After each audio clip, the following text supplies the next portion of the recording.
कहीं अधोगति में कोई चला गया है, उसका बस एक बार, रोज नहीं जरूरत है, प्रतिदिन जरूरत ही नहीं,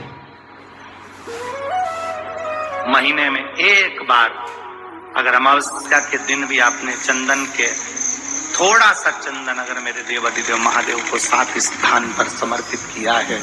अशुभ यहाँ पर वर्णन कर रही है मैना, धन्य और कला की कथा कर रही है। तीनों ने सनकादि ऋषियों से मांगा।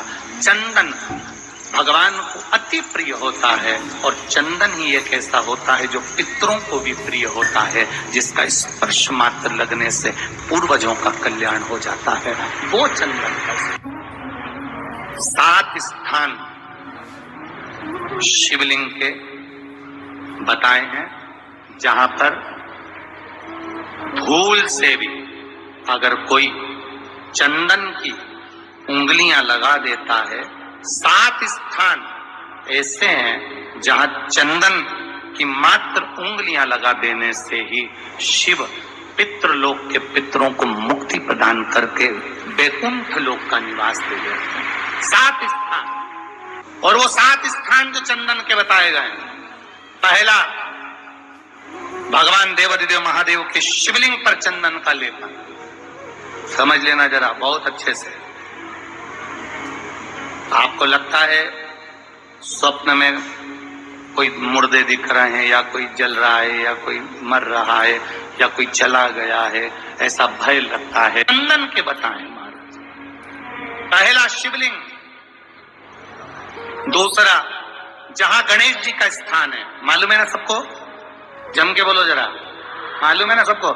जहां गणेश जी का स्थान है वहां अलग से गणेश जी बैठे, वहां नहीं। शिवलिंग में जलाधारी के ठीक सामने राइट में गणेश, लेफ्ट में कार्तिकेय, बीच में अशोक सुंदरी। तो पहला चंदन बाबा के शिवलिंग पर, दूसरा गणेश जी पर चंदन की उंगली, तीसरा षडानंद कार्तिकेय पर चंदन की उंगली, चौथा अशोक सुंदरी पर चंदन की उंगली, पांचवा जलाधारी पर चंदन की उंगली, छठा जो शिवलिंग का जल बह रहा है इसके ठीक विपरीत की ओर चंदन की उंगली, और 7वां चंदन नंदी के मस्तक के ऊपर जो 2 सींग लगे रहते हैं उस पर चंदन की उंगली। ये कब लगाई जाती है? या तो अमावस्या के दिन आपको लगता है कि हमारे पूर्वजों का उद्धार नहीं हुआ, हमारे पूर्वजों का कल्याण नहीं हुआ, कहीं अधोगति में कोई चला गया है, उसका बस एक बार, रोज नहीं जरूरत है, प्रतिदिन जरूरत ही नहीं,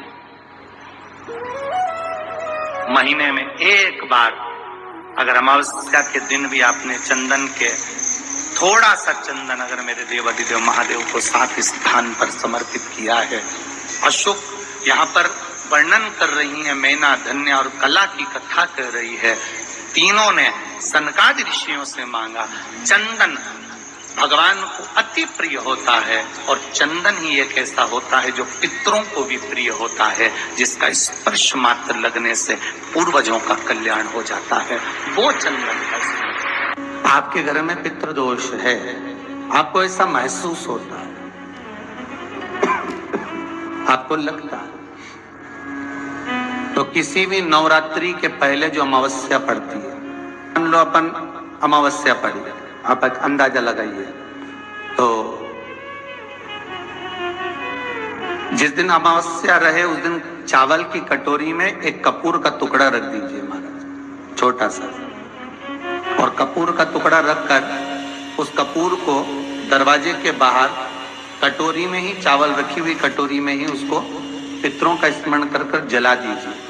और जलाने के बाद उस चावल को कहीं भी किसी भी वृक्ष की छांव में पक्षियों के लिए डाल दीजिए। शिव महापुराण की कथा कहती है, अगर मान लो पितृ आपको कष्ट दे रहे हैं, पितृ आपको तकलीफ दे रहे हैं, कोई काम नहीं होने दे रहे हैं, या कहीं आपको ऐसा लगता है कि पितरों का दोष है, तो वो पितृदोष देवी, अब ये जो आप करेंगे ये कब कर रहे हैं? अमावस्या के दिन आप उसको रख रहे हैं, अमावस्या के दिन उसको रखकर रात भर अपने रखा कपूर के साथ में, सुबह एकम पड़ गई, नवरात्रि लग गई, उसी दिन उसको जलाकर आपने पटक दिया। अर्थात उससे देवी और पितृ इन दोनों का आशीर्वाद जो प्राप्त होता है, तो घर में से पितृदोष समाप्त होकर लक्ष्मी की वृद्धि प्रारंभ हो जाती है, कार्य में सिद्धता आ जाती है। मान लो अगर पितृदोष है तो करो, नहीं है बड़े अलमस्ती से रहो, तो ये पितृदोष का स्मरण है।